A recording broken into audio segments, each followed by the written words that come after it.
There's no greater pain right now than looking for a job. It is the most disheartening activity that any working professional can go through right now. Like many people, I dreamed high. I wanted to work at these big firms, and with every application, somehow brought two rejection letters.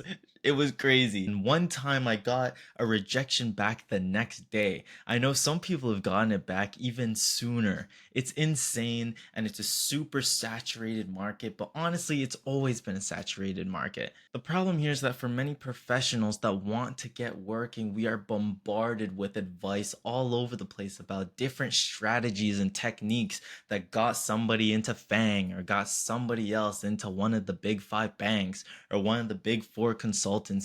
And weirdly enough, all the advice is different. So, who do we listen to? What are the actual tactics for finding a job? I don't know, but I will complain about it with you and tell you about some of my experience with it and what I feel like works regardless of what industries that you're looking for. But first, we need to sift through the confusing ass advice. We need to understand survivorship bias.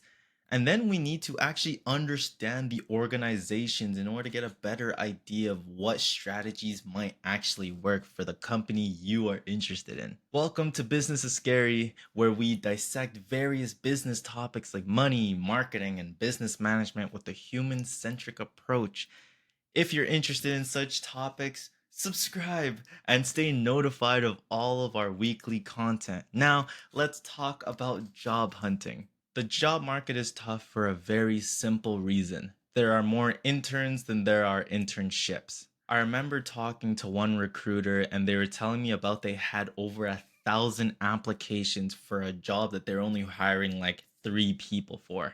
It's insane. And especially as people start studying more saturated fields like business or CS, this creates desperation. And with desperation comes gurus who are telling you exactly what you're doing wrong and why you're not getting all of these acceptance letters and you're not having to decide between which acceptance letter to take.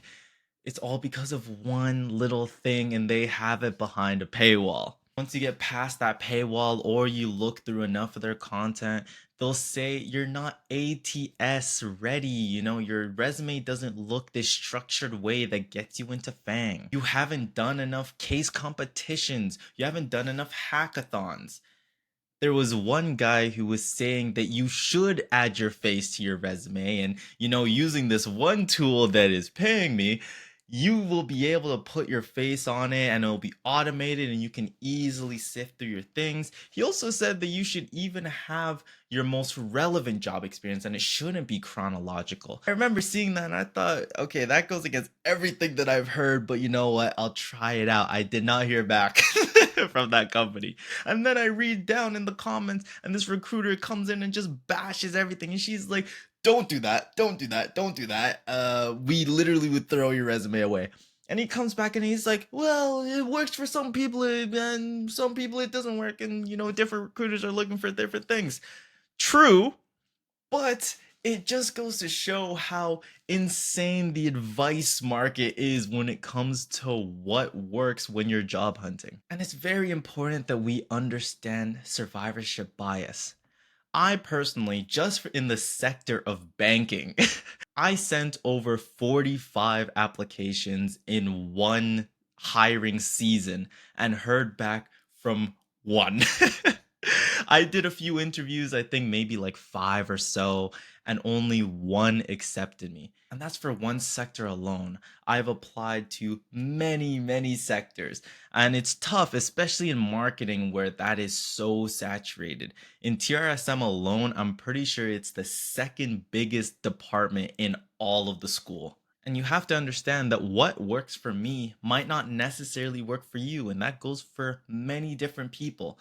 Some people, in order to break into finance, need to do all these investment case competitions and they needed to, do this and that. And that worked for them. And for some people, it's still not working for them, right? I've risen through the ranks inside of my student group, and that helped me show that I have leadership. But some people didn't do any student groups at all, and they got into more prestigious institutions. It's very variable, and it's hard for anyone to come on and say, this is exactly what you need to copy, and you will get the same result.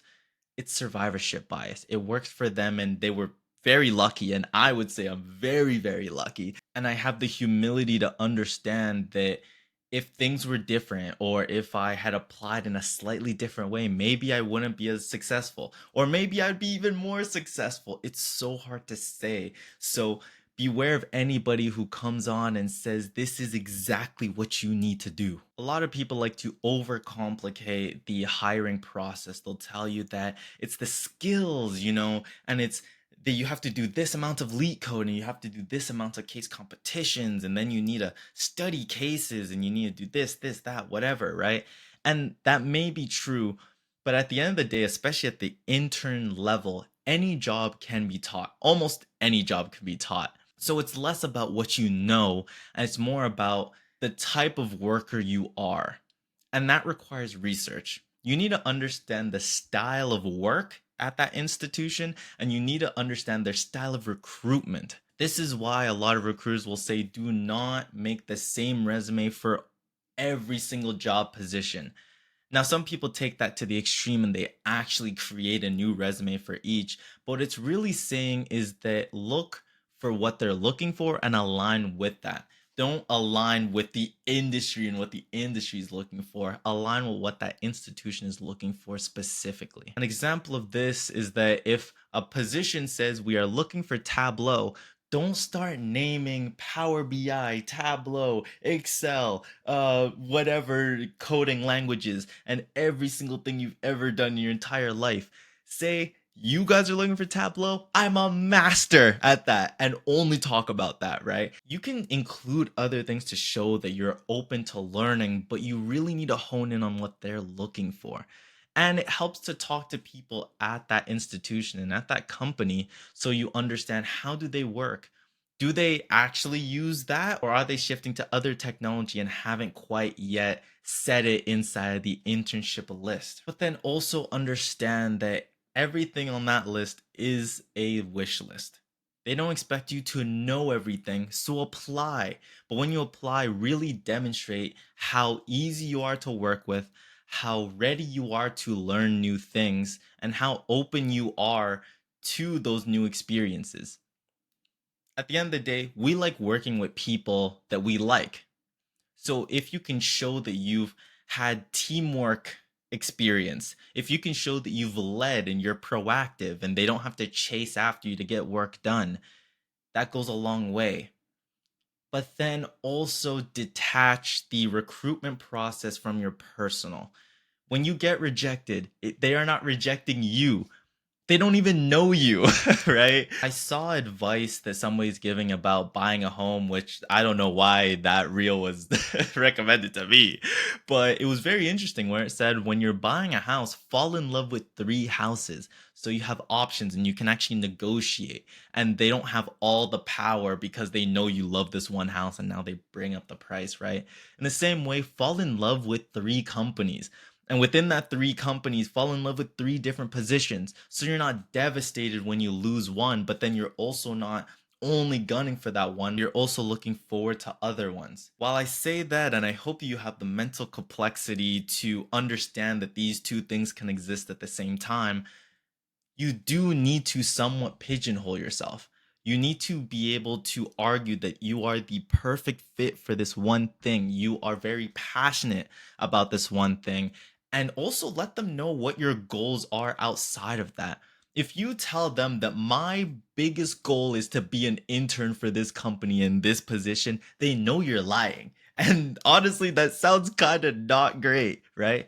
But if you come into an experience and you say, I am coming in as a researcher, but I am very interested in business strategy, and that's my overall goal. And I feel like I will be able to be a better business strategist if I have the learnings from this position as a researcher. People think that when a company hears this, they say, oh, he's not going to be loyal to us. You're an intern. They know the game. When they hear that you have a grander goal than the position that they're giving you, they know that you're going to lock in on this one because you just said you need these skills to get over here and you made the argument compelling and they believe it, right?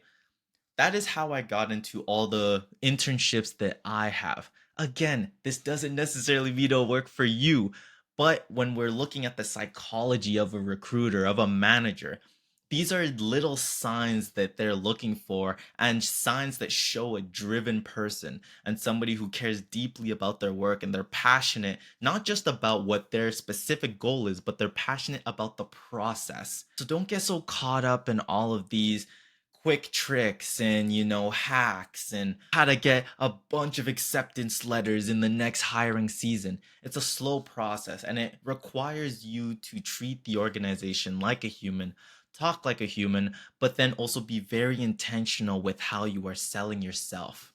And you definitely need to be able to communicate yourself and your experiences in that way because business is already scary as it is.